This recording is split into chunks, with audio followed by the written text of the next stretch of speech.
విజయవాడ తుమ్మలపల్లి కళాక్షేత్రంలో ఉగాది వేడుకలు ఘనంగా జరుగుతున్నాయి. ఈ వేడుకల్లో సీఎం చంద్రబాబు సహా మంత్రులు, అధికారులు పాల్గొన్నారు. లైవ్లో చూద్దాం. మనవలు మనవరాళ్ళు రాకపోవచ్చు, అయినా సరే ఈ పంచాంగం వినటం వలన అటు 3 తరాలు ఇటు 3 తరాలు, అంటే ఇక్కడ కూర్చున్న వాళ్ళల్లో మీ తండ్రి, మీ తాత, ఆ ముత్తాత, మీరు, మీ కొడుకు, మీ మనవడు, కాబట్టి ఈ విధంగా 7 తరాల వారు తరించేటువంటి ఒక అద్భుతమైన కార్యక్రమం ఈ పంచాంగ శ్రవణం. ఇంత సులభంగా పుణ్యం మనకు వస్తూ ఉంటే ఎందుకు ఇన్ని వేల మంది రాకుండా ఉంటారు? కాబట్టి మన ధర్మంలో ఉండేటువంటి లక్షణం ఏంటంటే సామూహికంగా అందరూ ధర్మంగా ఉండటం.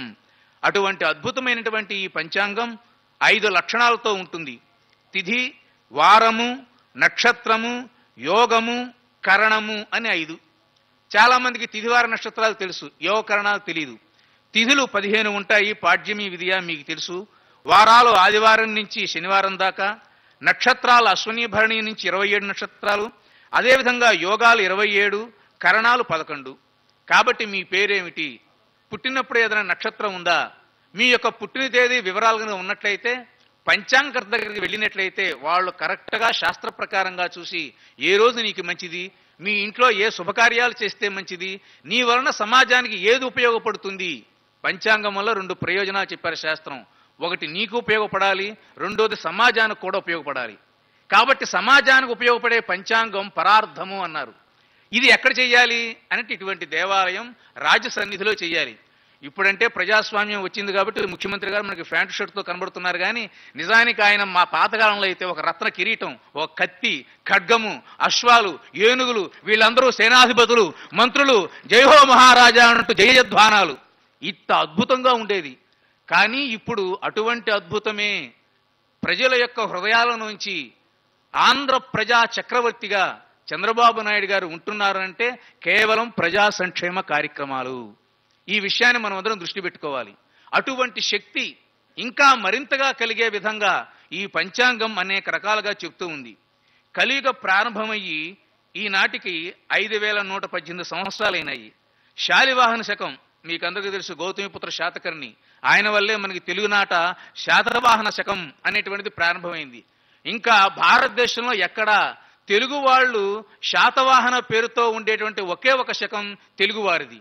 అటువంటి కాలాన్ని కూడా తమ పేరుతో నిలుపుకునే గొప్ప సామర్థ్యం ఉన్న ఈ తెలుగు జాతి శాతవాహన శకంతో ఇప్పుడు మనం ఆంగ్ల సంవత్సరంలో 2017, 2018 ఇటీవల కాలంలో పంచాంగకర్తలో గొప్ప పరిణామం వచ్చింది. నవ్యాంధ్రప్రదేశ్ వచ్చిన తర్వాత చంద్రబాబు నాయుడు గారి పేరుతో ఇది 3వ సంవత్సరం అని పంచాంగాల్లో రాస్తున్నారు. ఇది చాలా గొప్ప విషయం. శాలవాహన శకంలాగా చంద్రబాబు నాయుడు గారి శకం కూడా మనకి చక్కగా పంచాంగం వాళ్ళు రాస్తున్నారు. నిజమే కదా, తెలంగాణ నుంచి మనం విడిపోయి నవ్యాంధ్రదేశంలో ఉన్నాం. కాబట్టి చంద్రబాబు నాయుడు గారు చెప్తారు, ఇది పసిబిడ్డ నవ్యాంధ్రదేశం, 3 సంవత్సరాలు ఉన్నటువంటి చిన్న పసిబిడ్డ తప్పటడుగులు వేస్తూ ఉంటుంది. మనమే లాలించి పోషించి దాన్ని పరివర్ధన చెయ్యాలి. ఇటువంటి తెలుగు జాతిని ఒక ముందుకు తీసుకువెళ్ళేటువంటి శకం చంద్రబాబు నాయుడు గారి పేరుతో ఇటీవల పంచాంగకర్తలందరూ రాయటం చాలా సంతోషకరమైన అంశం. కాలాన్ని శ్రీమన్నారాయణ స్వరూపంగా భావిస్తాం. కాలాన్ని మీరెవరూ గుర్తించలేరు. తెల్లారి పగలు లేకపోతే రాత్రి ఋతువులు మారతాయి, అంత తప్ప మీరు కాలాన్ని చేత్తో పట్టుకోగలుగుతారా? గాలి శరీరానికి తగులుతుంది చల్లగా, ఏదైనా పదార్థం తింటే తీయగా ఉంటుంది, పంటలు పండుతాయి, మళ్ళీ పంటలు ఎండిపోతాయి, నీళ్లు వస్తాయి, నీళ్లు పోతాయి, ఇలా అన్నీ మనకి తెలుస్తాయి. కానీ కాలాన్ని చెప్పండి, మీరందరూ చూస్తాను, కాలం ఎట్లా ఉంటుందో మనకి తెలియదు.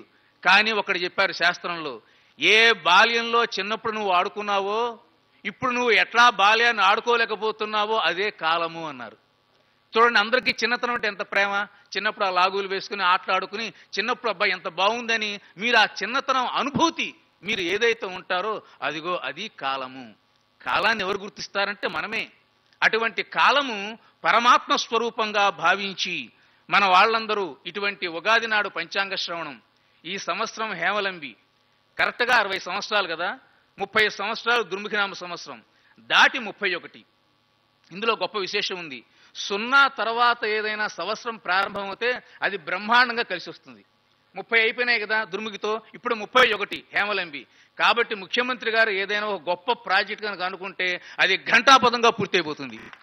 ఇటువంటి అద్భుతమైనటువంటి సంఖ్యాశాస్త్రంతో బంగారు కాలంలో మనం ఈ హేవలంబి అనేటువంటి కార్యక్రమంలోకి మనం ముందుకు వెళ్తున్నాం. అంతేకాకుండా ఈ సంవత్సరానికి అధిపతి అగ్నిదేవుడు.